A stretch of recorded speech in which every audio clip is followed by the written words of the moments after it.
LIC of India presents Union Budget 2025, co-presented by Sensodyne, co-powered by SBI, the banker to every Indian, and LIC Housing Finance Limited, associate partner ACC and Ambuja Cement. आपके नेता शीशमहल में रहते हैं, कितने करोड़ का खर्चा किया, 2000 करोड़ का गबन किया, शराब कांड का पैसा आपको माफ नहीं करेगा। दिल्ली की जनता का 2000 करोड़ आपने लूटा है।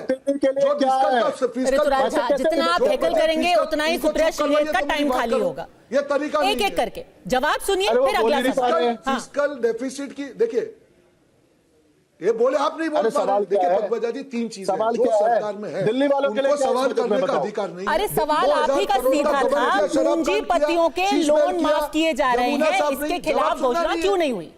ये सवाल था ना आपका, आप जवाब सुनिए, फिर अगला सवाल सुप्रिया श्रीनेत। अब सुन लेंगे बात को, सुन लीजिए।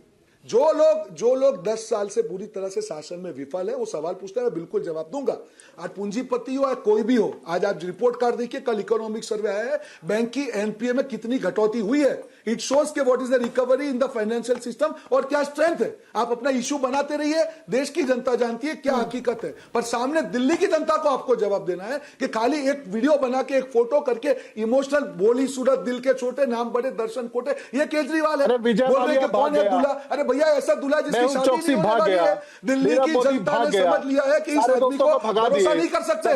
जो आदमी ये कह सकता है कि दूसरे के राज्य ने जहर मिलाया, शर्म आनी चाहिए। आपकी मानसिक परिस्थिति खराब हो चुकी है, पूरी तरह से जवाब नहीं है इनके पास, जवाब नहीं है। कैसे बोल सकते हो आप? ठीक है सुप्रिया श्रीनेत, ये सिर्फ मिडिल क्लास का ही नहीं है, महिलाओं के लिए भी है और पूंजीपतियों के लिए तो बिल्कुल भी नहीं है। ये आर्ग्यूमेंट है भारतीय जनता पार्टी का। Supriya Shrinate, something for everyone. There is nothing for anyone except for the 3.2 crore people. That's the reality. और अब मैं किसी के बीच में नहीं बोली थी, मेरी बातें सुन लीजिए। थोड़ा शायद लोग सुनना चाहते हैं कि बजट में क्या था, तू मैं नहीं करना चाहते हैं। ये किस मुंह से प्राइम मिनिस्टर ग्रामीण योजना की बात करते हैं? 10 साल से सत्ता में, इस साल 37,80,000 घर बनने थे ग्रामीण योजना के अंतर्गत। पीएम आवास बने 5,43,000 है, ये असलियत है। अब बात करते हैं महिलाओं की, ये महिलाओं की बात करेंगे। पीएम पोषण जो मेन स्कीम होती है, 12,500 करोड़ आवंटित थे, 2,500 करोड़ काट लिए गए।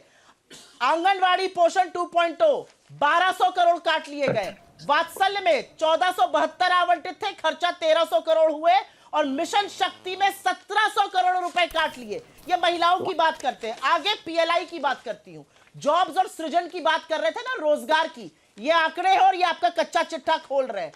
पीएलआई माइती में 423 रुपए की कटौती हुई, 3,500 करोड़ रुपए पीएलआई स्कीम ऑटोमोबाइल सेक्टर के लिए आवंटित थे। खर्च कितने हुए पता है? 347 करोड़ रुपए, 3,153 करोड़ काट लिए गए। न्यू एम्प्लॉयमेंट जनरेशन स्कीम में 3,200 करोड़ काट लिए गए। Skill India, skill India, skill India 2,686 crore आवंटित थे, पूरे 400 करोड़ काट लिए गए। आगे की बात करते हैं, एमएसएमई की बात करूं, मैं आपके चैनल पर देख रही थी, अभी चल रहा था, उसका क्रेडिट दुगना। क्रेडिट क्यों दुगना कर रहे हैं? 61,000 एमएसएमई आपने बंद करा दिए पिछले 3 सालों में। यह आपका रिपोर्ट कार्ड है। एमएसएमई के लिए एक्सपोर्ट का बाजार आप खोल नहीं पा रहे। असलियत यह है कि एक्सपोर्ट लगातार गिर रहा है विदेशी मार्केट में। मैन्युफैक्चरिंग की बात कर रहे थे, आज फिर से मैन्युफैक्चरिंग के उस शेयर की बात करी गई जो कागजी शेयर बनके म्याऊ म्याऊ कर रहा है, दहाड़ ही नहीं पा रहा है, गरज ही नहीं पा रहा है। मैन्युफैक्चरिंग की असलियत यह है कि 2022 तक मैन्युफैक्चरिंग को जीडीपी का 25% हो जाना था, वो 15% पर है। ग्रोथ होनी चाहिए थी 12 से 14%, हो रही है 5.8%। और एक छोटी सी बात कहकर मैं अपनी बातें खत्म करती हूं। हम भी आंकड़े बोलेंगे, वो भी आंकड़े बोलेंगे। हम आंकड़े बजट से बोल रहे हैं, वो व्हाट्सएप के फर्रे से हो सकता है बोल रहे हो।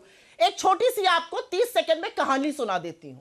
जो कर्जे की बात कर रहे थे ना, सबका जी चंगासी, एक सुमन नाम की औरत थी, उत्तर प्रदेश से आती हूं, एटा की रहने वाली थी। उसके पति की 1.5 साल पहले मृत्यु हो गई और उसके 6 बच्चे थे और एक बूढ़ी सास थी। एक दिन जब वो रात को घर में खाना बनाने गई तो 6 रोटी भर का आटा था, खाने वाले 8 थे। सुमन ने सल्फास खाकर जान दे दी और अपनी बेटी से कहा, घर का ध्यान रखना। यह आर्थिक तंगी है, जिस आर्थिक तंगी को आप नकार रहे हैं। इन लोगों के लिए आपने क्या किया? एक किसान जो आत्महत्या कर रहा है उसके लिए आपने क्या किया? आपने तो एग्रीकल्चर और रूरल डेवलपमेंट का बजट काट दिया। जो लोग आज नौकरी नहीं पा रहे उनके लिए आपने क्या किया, ये ठीक है। सवाल नहीं पूछे जाएंगे। यहाँ पर आकर बस गुपचुप बातें होंगी, क्या मैं हो रहा जवाब है दे इस दूं। देश में? ठीक है, इनका बजट सबका इतना जवाब serious दीजिए। डॉक्यूमेंट आया है, उसको दिल्ली से ही रिलेट कर दिया बस, मैं ठीक है, इसके अलावा कुछ नहीं होगा। इन सबका जवाब दीजिए।